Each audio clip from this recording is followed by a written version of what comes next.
How do you find out the truth? In part 1 of this video, I gave you some rules of thumb that I use, but how do you actually put them into practice? Let's find out.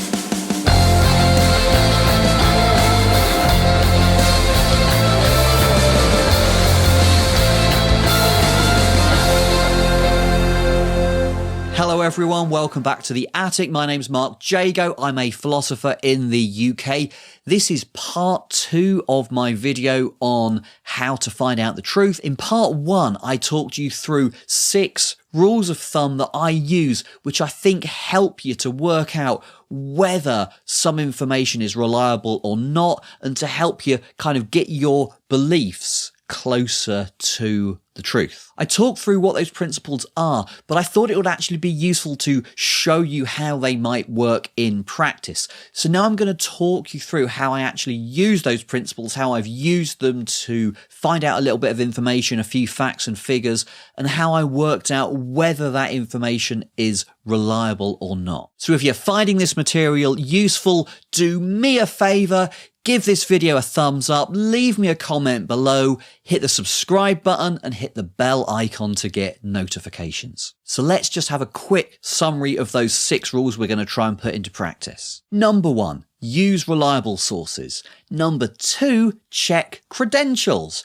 And number 3, check the references. Number 4, think about who benefits. Number 5, check the affiliation or the allegiance of the person who's making the claim. Number 6, approach your investigation with an open mind. If you're not sure what I mean by any of that, go back to part 1 where I talk them through in quite a bit of detail. Okay, so there are a bunch of heuristic rules that we can use, but how would you actually use them in practice? What do you actually do? What steps do you go through to try and put these into practice? I'm going to give you an example of something I went through recently. The video I released last week was on the ethics surrounding vaccine passports. So to make that video and to make it in a way that I felt was responsible and unbiased, I had to make sure that I had spent enough time going through the evidence, making sure I had solid numbers, solid case studies, that kind of thing. So I basically started off at Google. It's absolutely fine to start at places like Google or Wikipedia. You can find good stuff there, you can find bad stuff there.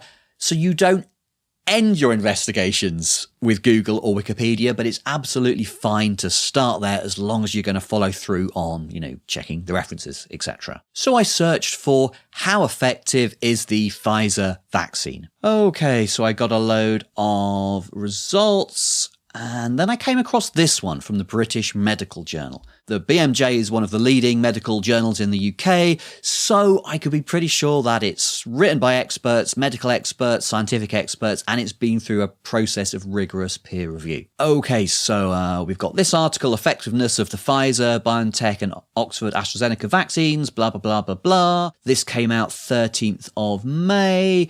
Just looking at the abstract results, we got a bunch of stuff here. From 14 days after the second dose of a vaccination, effectiveness of 89% was found. That's for the Pfizer vaccine. Okay, that's the information I was looking for, and I felt like I could be fairly confident in the trustworthiness of this report. So supposing I wanted to dig a little bit further, here's what I could do. I might want to know, has this article been through a process of rigorous peer review? I can click on this peer review tab here, and it will actually give me the whole process that the article went through. So here was the original submission, there's the first decision that the journal made, and actually it got rejected because basically it wasn't up to professional standards in terms of the explanations of the figures in there. So what happened was that article went back to the authors, they had to revise it and explain it better, then it got resubmitted and it went through this process and eventually it got accepted. That is a rigorous process of peer review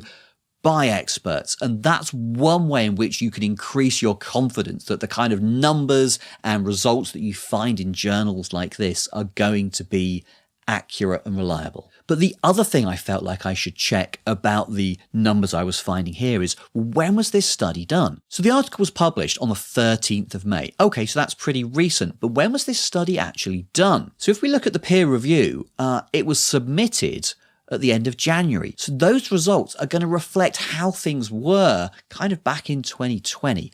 And in particular, the Delta variant wasn't around then. So I'm thinking to myself, okay, these results are accurate as the world was back in January. However, things have changed. What would those numbers look like now with the prevalence of the Delta variant? I wanted to do a bit more digging. So instead I Googled, how effective is the Pfizer vaccine against the Delta variant? So one thing I found is this Reuters news article saying that 2 doses of Pfizer and AstraZeneca are about as effective against the variant as they were against the original Alpha variant. Okay, so I'm going to go through the same process. I mean, it's Reuters, so it's usually pretty reliable, but I wanted to go through the process and just check the numbers, check that it could substantiate its claims. So this article is based on a study that was published in the New England Journal of Medicine. So that's where it's getting its information from. But I noticed that actually this article doesn't link to that New England Journal of Medicine study. Okay, so it's not making it easy for you to verify what it's saying. And actually that's a bit of an alarm bell for me because, you know, when an article claims something based on some study, but it doesn't link you to the study, it's kind of making it difficult for you to check that. Yeah, that can be a bit of an alarm bell. So I wanted to find this New England Journal of Medicine study to just check that these numbers are good. So I did a bit more Googling and here's the article, Effectiveness of COVID-19 Vaccines Against the blah, blah, blah, blah, blah, Delta variant. It's in the New England Journal of Medicine. Again, that's a reliable journal where articles go through a rigorous process of expert peer review. And I could just look down here, look at the results section and see, yeah, the numbers that the Reuters article was quoting are the numbers that are reported in this study. So it was accurate. And again, if I was being really super rigorous, I could check the peer review process that this article went through. I could check the methods that were used, all of that sort of stuff. All of these are openly presented in the article, allowing anyone who wants to check.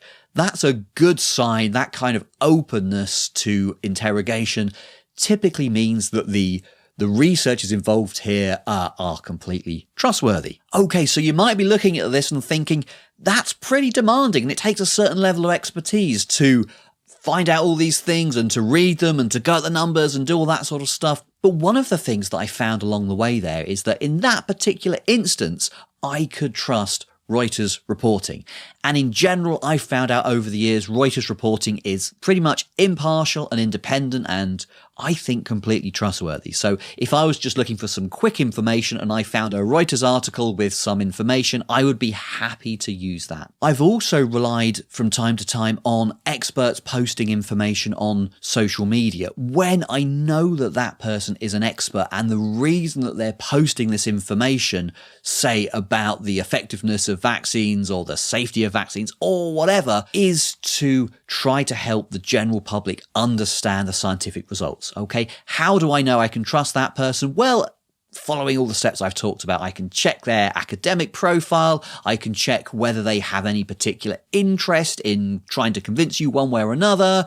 I can check the sources if I really wanted to. So if they're tweeting this information, for instance, are they including links to the surveys that they're talking about, to the experimental results they're talking about? If they're not, maybe a bit dodgy. But if they are, that's another sign that they're being open and honest and transparent. Okay, so that is the way that I tend to go about this process of trying to work out whether information I'm being presented with is likely to be reliable, likely to be true or not. I hope you found that helpful. And look, I think this stuff is super, super important for social discourse, for cohesion in society. So, I'm not suggesting that you go and do all of these steps for literally everything that you're trying to find out, but do some of it for some of it, particularly on the really, really important stuff like public health, should you get a vaccine, that kind of thing. If you found this video useful, do me a favor, hit the thumbs up, leave me a comment down below, subscribe to the channel and hit the bell icon to get notifications.